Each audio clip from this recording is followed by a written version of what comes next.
Beyond the buzzer, inside the game, this is Sports IQ with Larry Smith.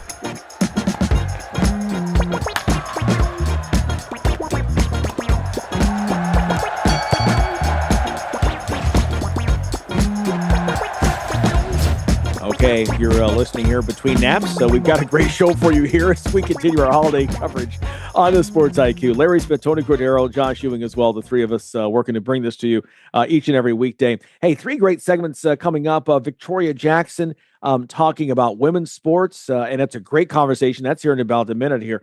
Megan Rose talking U.S. tennis, and then Katie McInerney too. Hey, I'm not sure, maybe the first time we had three female guests on the show, just kind of the way it all worked out, but that's great. It's awesome. Really good conversation coming up. Lots to talk about. By the way, let's get quickly to our schedule. One NFL game. It's the Bears and the Eagles. A surprising matchup between 8-3 teams. And that's coming up at 3:00 today. Lots of college basketball, lots of college football to get to first. Number 7, Ole Miss, the Egg Bowl game at Mississippi State. Lane Kiffin, what's his future? We'll hear a lot about that. Number 13, Utah plays at Kansas. Georgia and Georgia Tech in the Dome in downtown Atlanta. Two top 25 teams. Georgia trying to close things out. Indiana about to rout to Purdue. That's going to be a blowout in the Big Ten. They'll go to 12-0. Texas A&M at number 16, Texas. Longhorns have to win.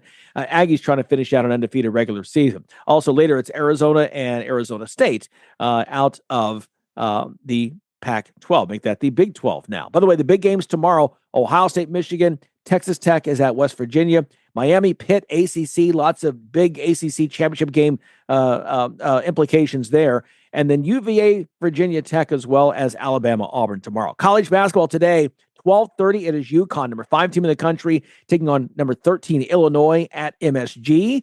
And then later, Purdue, number 1 team in the country, they will host Eastern Illinois University. Let's talk more now about the House settlement. We had a great show Friday. If you missed it, it's worth going back. If you follow us, if you're on radio, by the way, this show can be found on podcast, Apple, Spotify, wherever you find your podcast, they're there. Great show on Friday with Matt Brown of extrapointsmb.com and Michael Leroy, sports law professor, University of Illinois. It was two great conversations on the House decision and where this leaves us and how we move forward. So we've always promised to kind of make sure we continue to talk about that, and we'll do that right now with Victoria Jackson coming back on the show right now. Victoria does a number of things, but one of the things that she does, she is a co-director of the Great Games Lab at Arizona State. There's a number of things. Sports historian, great career in athletics. Victoria, welcome back to Sports IQ. Thank you so much for having me. Absolutely. Let's talk about House. I want to first get your overall thoughts. Now that it's done, your thoughts on what's been a crazy long process. And I don't want to taint what you're going to say, but I don't think the process is anywhere close to being finished. But what are your opening thoughts? Well, I 100% agree with that. The House settlement is not the end to the story. If anything, it's just giving us kind of new narrative threads to work with as we continue on the path of whatever this is going to become. And you definitely had some heavy hitters on Friday. I've done a bit of work with Matt Brown, so that your listeners definitely got some really smart people analyzing this for them. So I can hopefully do my best to continue that now. Yeah, we know you will. We should also give a plug that if you go to extrapointsmb.com, be sure to subscribe, by the way. Victoria has written a great piece for extrapointsmb.com that's definitely worth your time as well. Funny you use the phrase narrative threads and not guide rails. From House as I caught that. That's an interesting use of words. Yeah, well, I'm a historian, so everything's about stories, right? But I think one issue that has not been reconciled, that the schools will drag their feet on ever coming around to admitting, is that there are many different industries operating within the umbrella of college sports. Even within the power conference institutions' athletic departments. They're different industries with different missions. But the policies that are being crafted through antitrust settlement at this point are kind of continuing to operate under the premise that all sports are the same and therefore all athletes are deserving of the same benefits, and therefore we'll group them all together and do things like introduce collective bargaining, but across all of the sports. And it's basically, I mean, anything related to college sports is a football story. And so it's really a reluctance to admit that top of pyramid college football is professional. And it's dragging along all of the other sports with that refusal to admit that. And then we get kind of subpar, far from optimized policy, not just for football players, but for athletes in other sports as well as a result of that. I think one of the most complicated things with House as we stand days away from July 1 and this new revenue share model going into play, right, for all institutions. What I think one of the biggest problems is, and this is something that's nobody's fault, is that since this began, in early 2024 to present day, as you said, there are so many new players with very large bank accounts who have come into play in the last 18 months. So House right now already, as it goes into effect, is already outdated. I mean, really, the only thing we've had right now is I won't call it a problem yet. I mean, you can attach that name, but I won't say that. The situation we're facing right now, I won't say problem, is that compared to, although it may be, compared to 5 years ago, it's a much more complex landscape than it was when we began to get to House and we began this legal process. It's much more complicated now, and therefore, that's where I think we're only beginning. You're right. And I will use the word problem because college sports have a spending problem. And what House is doing, because we have a spending problem and we don't have caps on spending, and the schools are incentivized to outspend their peers because that's how you win, this is only increasing the things that college athletic departments need to spend on, because it isn't just the revenue share, and it isn't just at some universities that are choosing to expand the scholarships, which is good, obviously.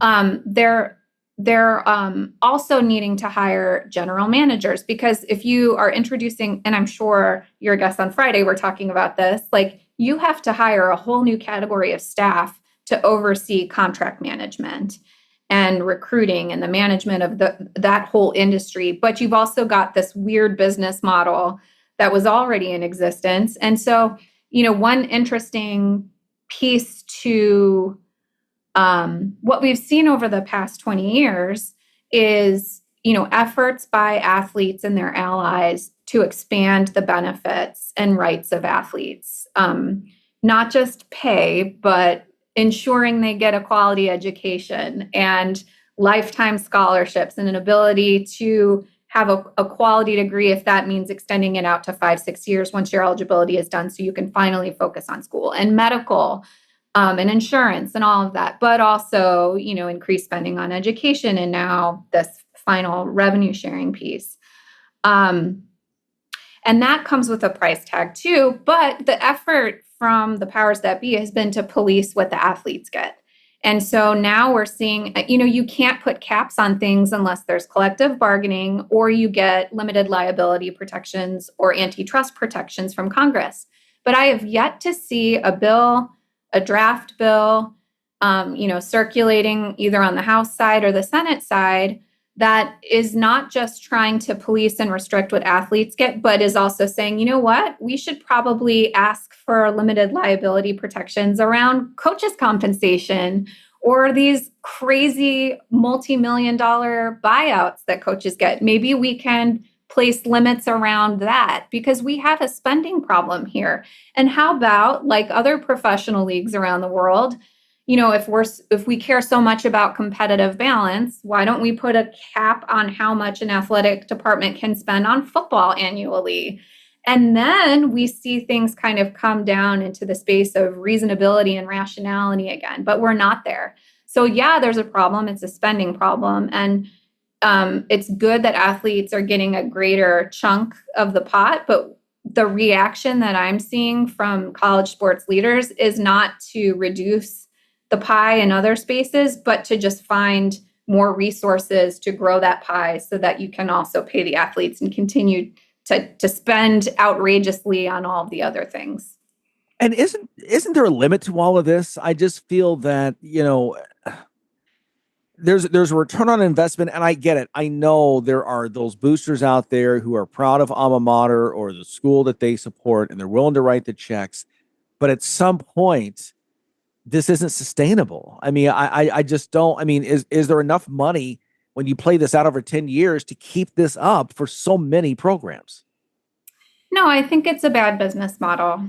And I think what's prevented us from moving away from it is in large part the media rights deals that the schools sign through their conferences, because you lock into those things and then that's a deterrent from kind of disruptive change to the model. And that is another place in which the schools are incentivized to have all the sports operated in the same way and in the same house, as if they're all the same industry with the same mission.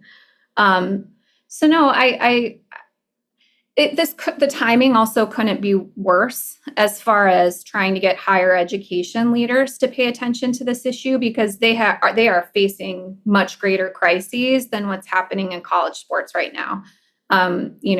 Funding, international athletes, and more.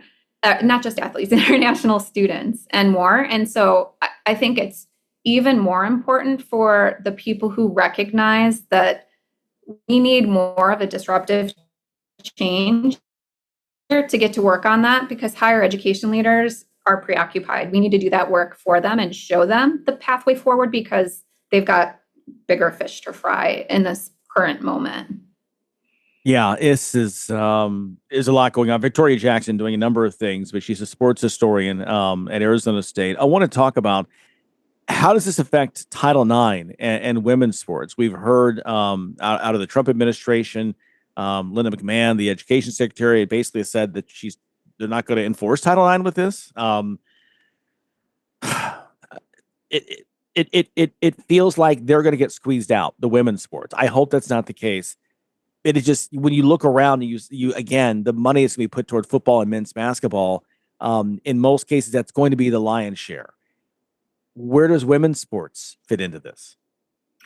Yeah, and I should start by saying that most leaders in women's sports probably disagree with my analysis and perspective here. Okay. So let me start with that. Football is an industry apart, and football athletes for generations now have been harmed and hurt by the system.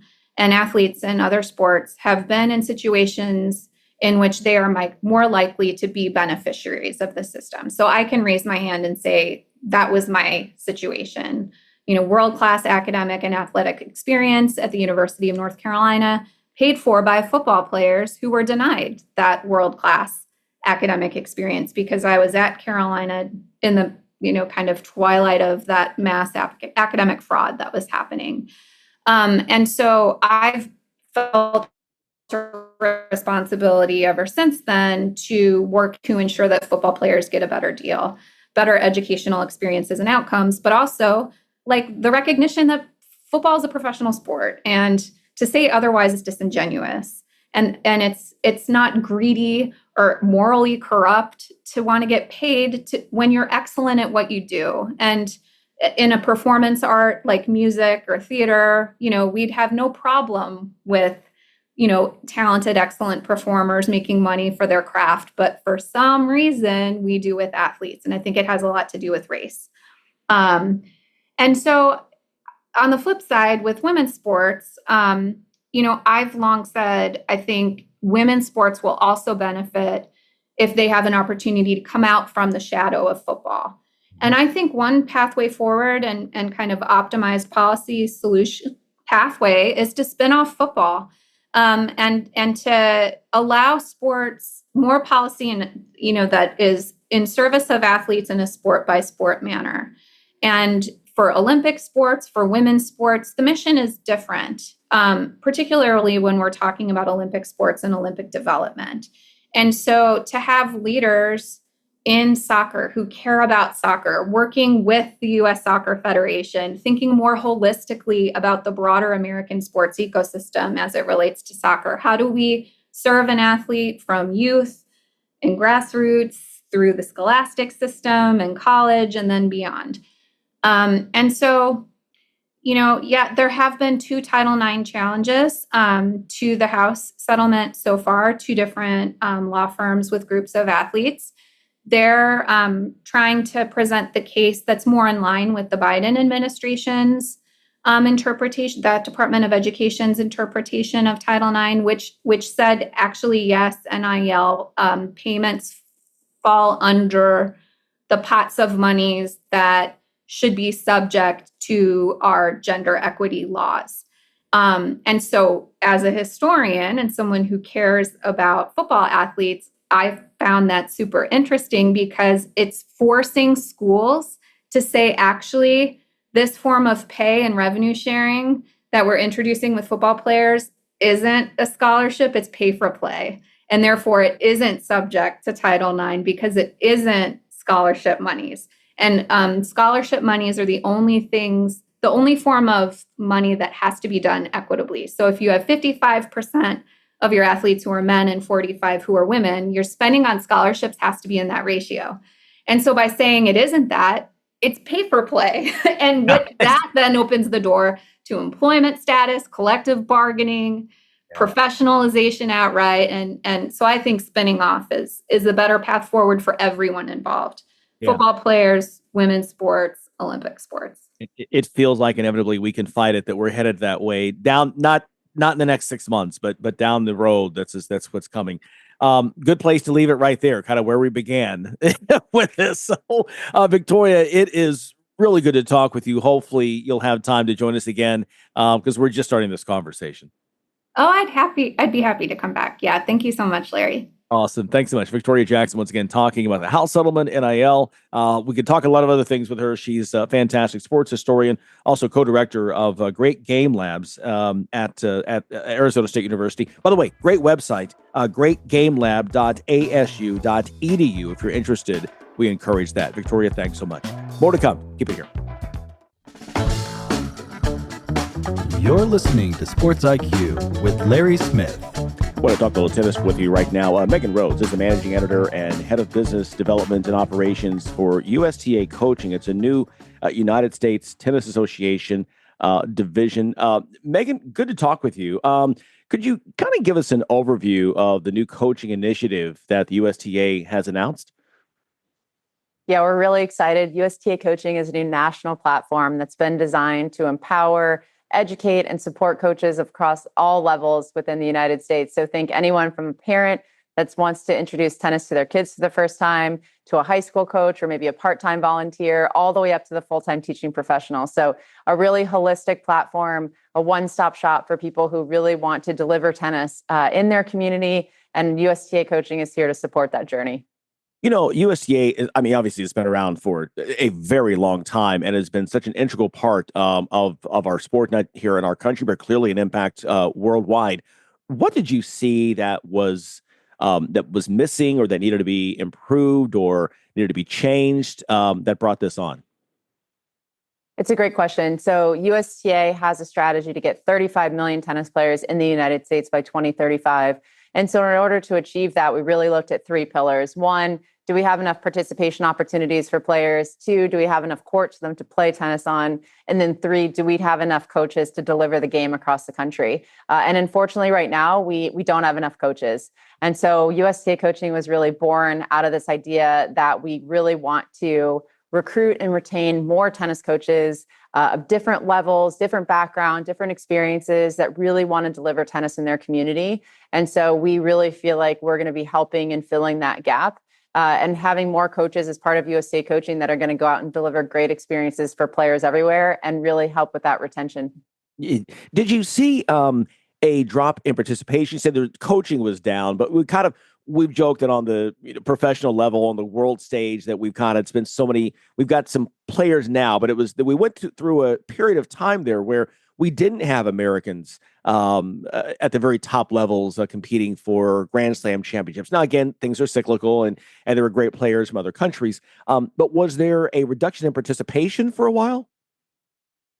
So tennis is booming. So tennis really, it was one of the only sports that during the pandemic that we saw a huge bump in participation, and that participation growth has continued over the last several years.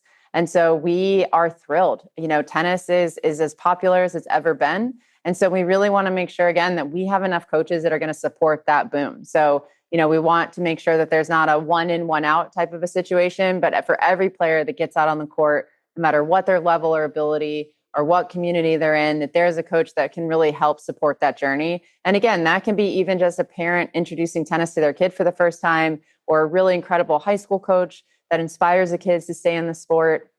And so no, tennis is here and it's booming, and we're excited about that. And so we're really kind of seeing how we can support that from a USTA coaching perspective so that we can grow coaching at hopefully the same pace that we're seeing the participation grow.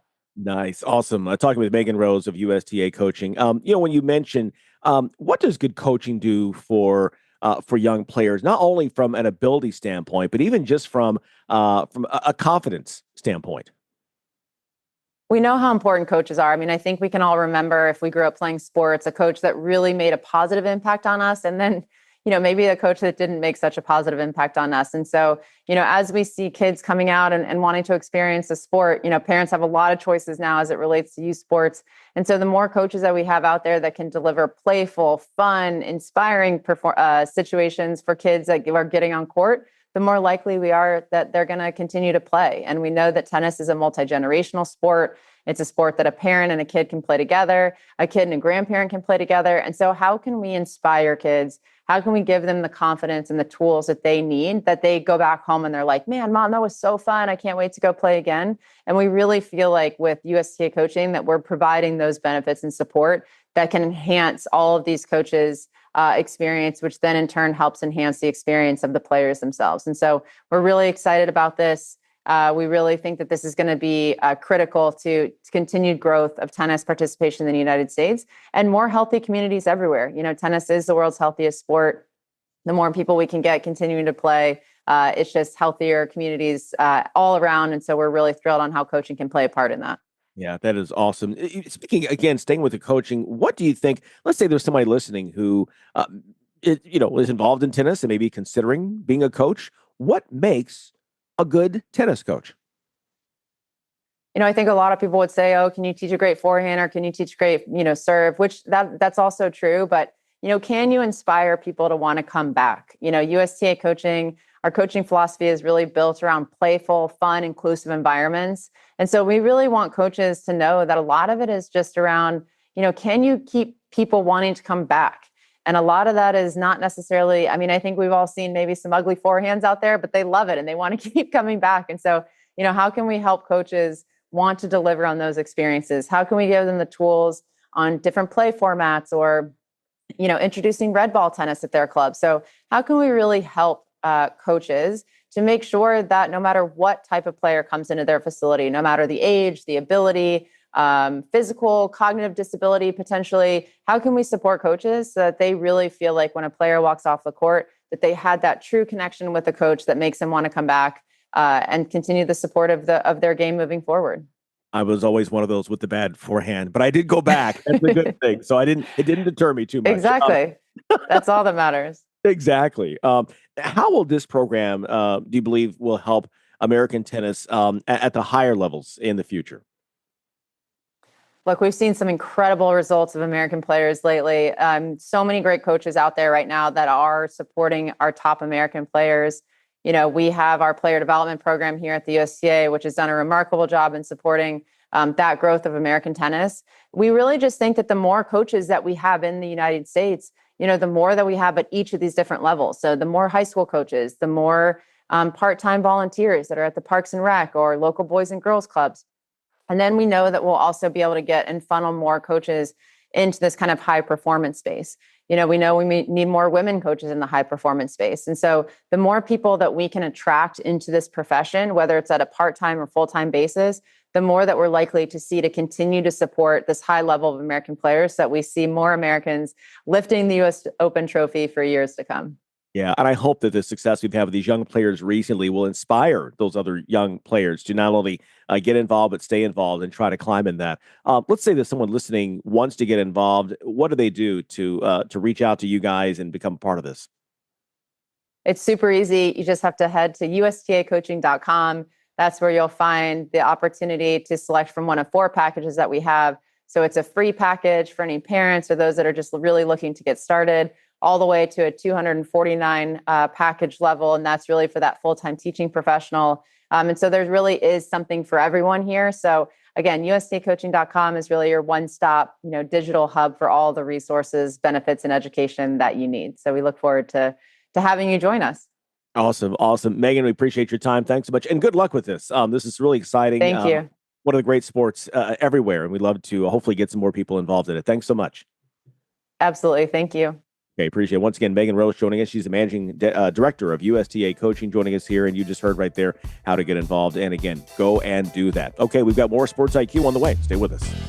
Are you tired of your website making your business look bad? Is your current web developer dropping the ball? Let's face it, if your website isn't making you money, it's broken. Let Neon Rain create a website that turns your visitors into customers. Neon Rain has worked with hundreds of businesses across North America, building custom websites and applications with modern designs that are easy to update and work well on mobile devices. They can do it for you too. What sets Neon Rain apart? They actually deliver on their promises. Call today for a free consultation. 303-957-3092. That's Neon Rain at 303-957-3092. Or visit them at neonrain.com. Fans of big sports radio and sports spectacular podcasts have a new home on the Chief Sports Network. Find your favorite programs and content all in one place by downloading the Chief Sports app in your mobile device. Created in South Carolina, the Chief Sports Network is the home of an expanding network of live and podcast format programming. It is also the home of one of the leading national college football podcasts, JC and Morgan, hosted by ESPN's Mike Morgan and 24/7 Sports' JC Sherbert. Download the Chief Sports app for free and find all of your favorite programming under one easy umbrella. Thanks to all of our markets for your loyal support of Big Sports Radio and our Sports Spectacular podcast, and we look forward to connecting with you anywhere in the world on the Chief Sports app.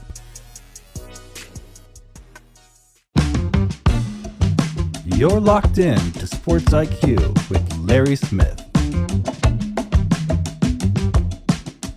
Well, thanks so much, Larry. And it is a real joy right now to kind of dive into our next subject with our next guest. Katie McInerney is a senior sports editor, correct, Katie? At the Boston Globe. And we are so happy to have her join the show and talk about the new Women's Professional Baseball League. Katie, welcome to Sports IQ. Thanks for having me.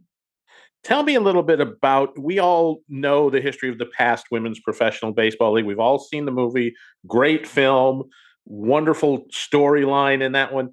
How did we get to a new league coming about for women's professional baseball? It's a good question. So the origins of the league rest in its founder, Justine Siegel, who was the first woman to coach a professional baseball team when she was coaching in a collegiate baseball league here in Massachusetts. And she has, for many years, almost 2 decades, run a nonprofit called Baseball for All. And what she did was she helped facilitate girls baseball teams starting around the country. She ran a national tournament for those teams, and she sort of invested in this grassroots league, this grassroots space for girls to continue playing baseball once they might age out of Little League and they lose options in their community when you have to switch to softball. She has long been an advocate for girls staying in the game, despite the lack of pathways for them. And she was approached by Keith Stein, who is a lawyer and an investor, and he's the owner of the Toronto Maple Leafs baseball team, which is a semi-professional team it's a professional team in Toronto, Canada, who had said to her, "Why is there no women's baseball league?" This was a couple of years ago, and they have announced that I'll have to look up the date of when they announced that they were going to start it. I think it was in the fall of 2024 that they said that this was coming. And earlier this year, 2025, they started to lay the groundwork, announcing the structure, announcing their investors. They had tryouts for the league in Washington, D.C. this summer. And earlier this fall, they announced that they'll have 4 teams: Boston, New York, San Francisco, and LA to start the season in 2026. Awesome. So of those tryouts, have you heard how they went? How were they perceived? How did the girls perceive them? Was it, tell us a little bit about that experience if you've heard about it. Yeah. So that was something that I was really curious about. How does one find themselves to a women's baseball tryout? There is a U.S. national team for women's baseball. They play in a World Cup every few years. It's sort of, the schedule has gotten a little jumbled after COVID.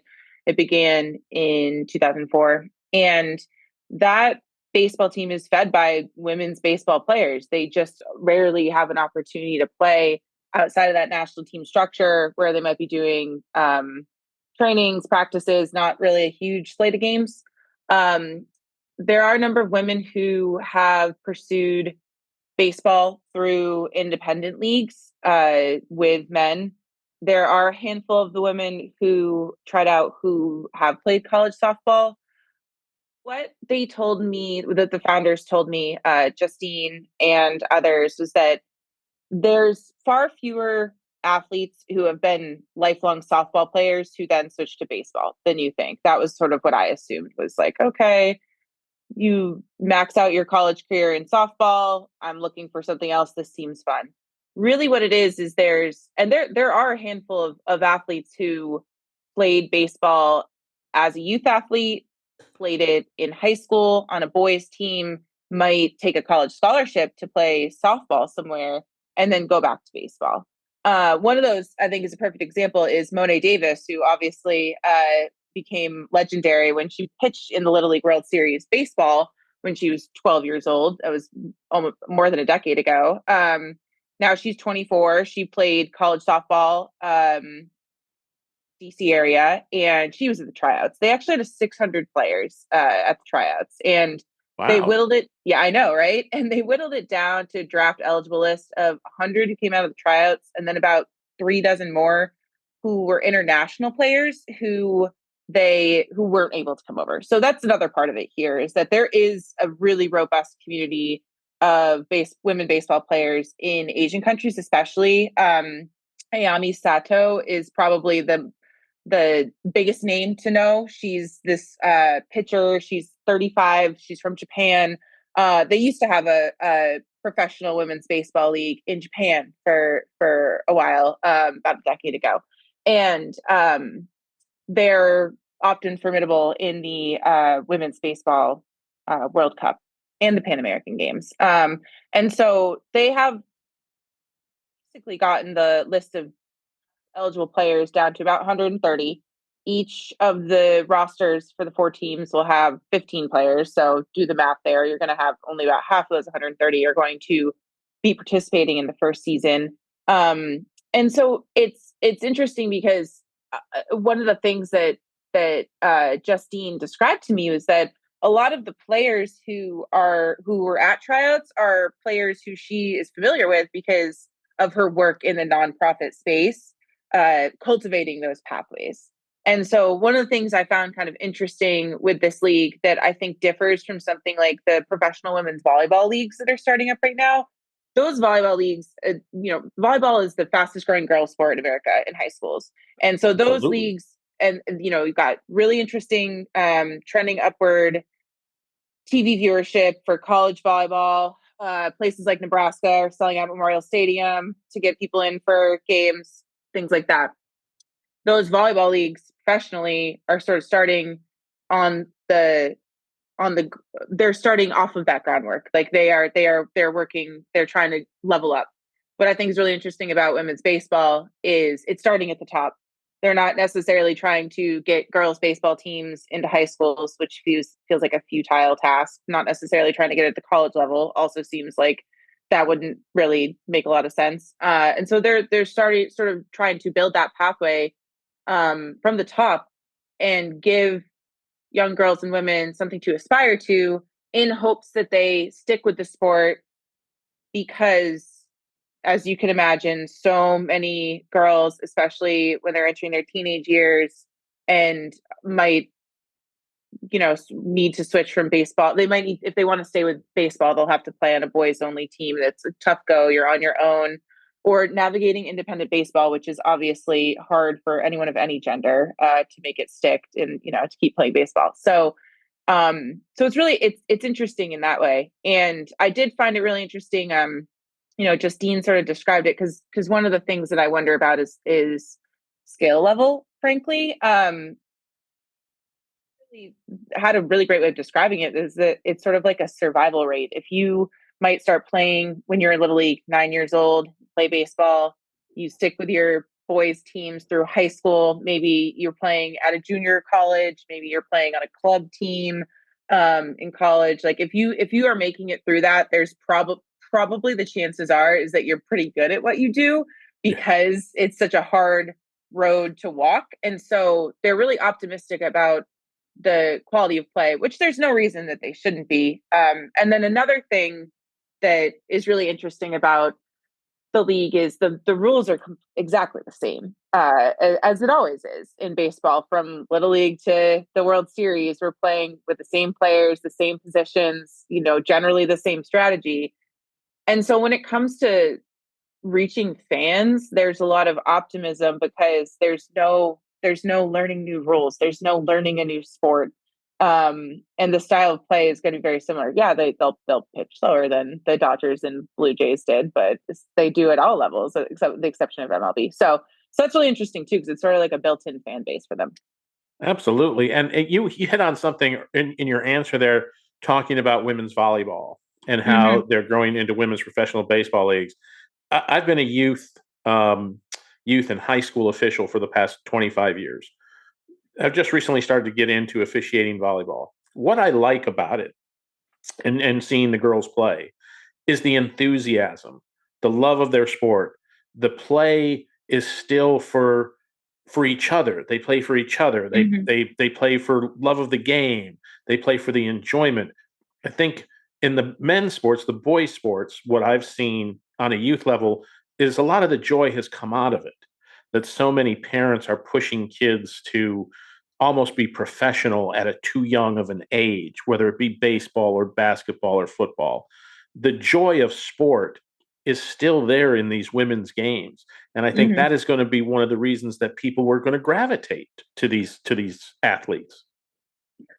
I feel like there's a well-worn trope about women being more emotional that I personally would quibble with when you see a man throw a fit in sports because their team doesn't win or something. But what I do think that that women's sports brings, that I think a lot of people appreciate, maybe even if they don't notice it on a conscious level, is that emotion. It's been the journey continues. The fight is not over. It's been such a long haul for women in sport that it does feel like there's this sort of deeper appreciation for being at the highest stage or just having the opportunity to play. And maybe I'm projecting a little bit because that sort of was always my experience growing up as an athlete. And now as a journalist, when I do get a chance to work on stories about women's sports, or I get to go to sporting events around women's sports, there is sort of this, like, it's completely noticeable. Like I was, the Fever played at TD Garden here in Boston against the Connecticut Sun this past summer. And I was walking around the garden and the concourse for hours before the game. And yes, there were as many young girls as you think there would be, but that wasn't it. It was all generations. And like there was just this sort of Exactly. joyousness that like isn't what you feel when you go to a Celtics game. It's not that the Celtics experience is bad, it's just different, and there's a different type of enthusiasm. And I think that I think that there's another thing that, as you were speaking, it made me think of is the Women's College World Series, which is such an awesome event. That's a bucket list one for me to go to sometime. And the way that the softball players are just constantly chanting and cheering, and you can hear them throughout the entire broadcast, no matter how long the game goes. And that's sort of like built into women's sports, is that sort of support for your own team. And then I think about how natural that is for baseball, because if you're a baseball fan, chances are you're a diehard. Like a lot of people become baseball fans when they're children and ride through the wave with their teams for decades, and you have this emotion. But baseball's a very emotional sport. It's something that it like pulls at your heartstrings. It's America's pastime, and so it just feels like a natural fit. And I think too that like one of the things, this is a little separate, but I always love this. When Justine Siegel, the founder, was like, she's like, people, when they're like, people who love baseball at all levels. A lot of people, when they're traveling, they'll see, oh, it's a team in town. And I was like, yes, literally every time myself and my husband go on a trip, we look at the schedule to see teams in town. Because obviously we want to go to a new ballpark. We want to go see baseball anytime we can. And so I think it's a fun combination. And it's really like, bad pun, out of left field. I don't think it would be, if you'd asked me last year, like, oh, what's the next sport that's going to add a women's league, I wouldn't have picked a sport that doesn't have any youth infrastructure really, except for Justine's nonprofits. But that's kind of what makes it fun. It's like a blank slate for how to build this league. So it should be really interesting to watch. It should be a lot of fun. And like you said, it should be very interesting to watch and see how they grow it and see where it goes. I mean, we're in an era, I think this is kind of like, I almost want to describe it as a golden age of women's sports. We're still growing. We haven't gotten there yet. But the women's soccer team of 20 years ago kind of pushed that door open. The WNBA pushed it a little bit. Now you're seeing, I spent my spring watching the Women's College World Series. What an absolute fabulous event. I mean, every night was must-see TV. The drama was incredible. The level of play was incredible. The people in the stands, everybody was involved. It was wonderful to watch. Same with college basketball. Watching women's college volleyball. I was watching a match the other night. It was a fabulous match. Nebraska was playing. I think I forget who they're playing, but it was a great match. And they played at such a high level. And it was wonderful to see. And you see the stands at these women's events filling up. And I think that's a good sign for everybody, that people, like you talked about, of all generations going to see these. It's not just about young girls. It's not just about young women. It's about men, women, and all ages coming together just to see great athletes, because that's the bottom line, do what they do best.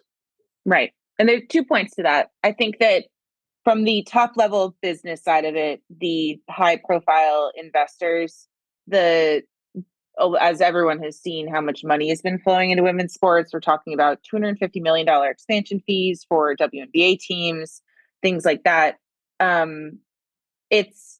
Women's sports has shifted from being treated as a charity to being treated as an investment property, a good one. Deloitte consulting firm said that they expect that $2.3 billion in revenue will come out of women's sports in 2025. And that number attracted a lot of eyeballs and made a lot of noise when they released this study, because, business people, they want to keep making money. They want to find the next big thing and get it on the ground floor. And that's been a common refrain from investors and from leadership across WNBA teams and WSL teams, really wherever you turn, is that this isn't something that they're doing because they think that it makes them look good. They're sort of past that. That doesn't really matter for investors anymore. what they're doing it because it makes business sense. And I think that it has been pretty transformational for women's sports. We could spend hours talking about how that's long overdue, and the big reason why it hasn't always been that way is just sort of the way society is structured. But my personal opinion is just like, better late than never, like, because we're in this golden age, and like you said, it's also just beginning, which is like really fascinating to me, because it's sort of hard to envision, like when you think about where we were 5 years ago with the NWSL, WNBA, like you said, and where we'll be 5 years from now, like it's impossible to tell, and like the sky's the limit. I would also say one thing that that feels like a common, I wouldn't say criticism, but like a concern, is sort of saturation. I found when I'm speaking with people in the know, like leaders and investors and people around sport, is it's less of a concern because of the way information is shared these days. So what I'm trying to say is that I'm a huge college basketball fan. I can watch any college basketball game at all. They're not worried about, like, I logged on to ESPN the other night to watch Syracuse basketball, and I could literally watch every D1 men's and women's basketball game. And they're not worried about audience fracturing. They're not worried about saturating the market, because there might be a small group of fans who want to watch this, but they're going to watch it. And I think of the same thing with women's sports. It's, for so long, women's sports has been compared to, sports have been used as the benchmark. Will the WNBA ever reach the same viewership as the NBA? Will NWSL ever reach the same viewership as MLS or the Premier League? And slowly, people are realizing that that's not really a useful benchmark. It's a whole different sport. This is a big refrain from women's sports advocates. It's apples and oranges. It's not meant to be a one-to-one match, the WNBA and the NBA. The WNBA is its own entity, and they're fine with, I happened to be in Vegas during the WNBA finals, so I got to go to an Aces Mercury game.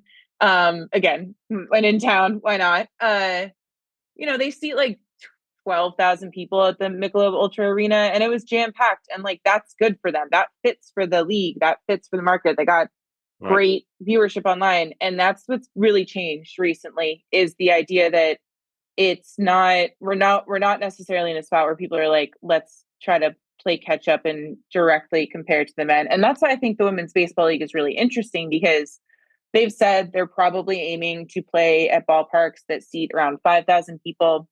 For the first season next year, they're going to do neutral site. They're not going to have like home fields yet, which makes sense, just to, I would think travel is expensive between the two coasts. That 5,000 makes a lot of sense. Like, if you don't need to play at Fenway Park and have a 28,000 seat venue that's half full, you can play in a place that you're going to sell out. That was actually a big part of the Athletes Unlimited Softball League that Kim Ng, the former Marlins GM, is the commissioner of, that played this summer. They played in smaller ballparks, a lot of college softball stadiums, and they were selling out places. And that's a much better thing for their business, to feel like it's a commodity, feel like you got to get in there, that it's hard to get tickets to. It's the same reason that, the way people buy concert tickets, you got to see this event, and there's a limited amount of seats you get.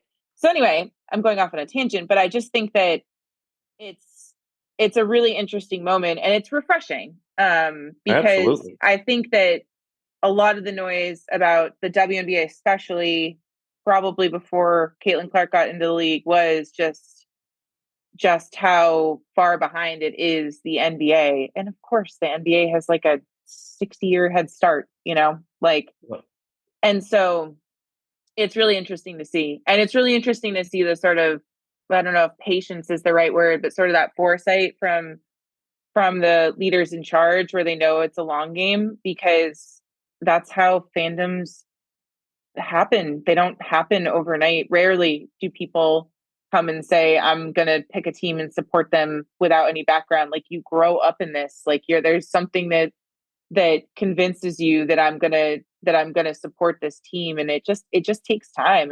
And women's sports hasn't been always given the opportunity to do that because the leagues have been so underfunded for so long. Teams fold, teams move. There's no way to watch them. There's no way to read about them. That's all changing. And it's sort of like, again, we play it forward 30 years from now, where there's going to be a whole generation of young men and women who have never lived without this sort of, the support of the WNBA. Who knows what the fandom will look like, which is exciting, very exciting. Absolutely. Well, Katie McInerney, thank you for talking about this new women's professional baseball and women's sports in general, which I'm glad to see is growing, moving. It's so exciting to see. It's so exciting to see the enthusiasm in the people. And like you said, playing in front of a packed crowd beats playing in front of 5,000 people in a 30,000 seat stadium. You don't have the same atmosphere. It doesn't feel the same. But this is the way to go. Katie McInerney, she is the senior sports editor for the Boston Globe. Thank you so much for joining us. And we will probably call on you again to dive further more into women's sports around the country. I'll be ready for it. Call me anytime. Thank you so much. We really appreciate it. We will be right back on the Sports IQ after we take a quick timeout.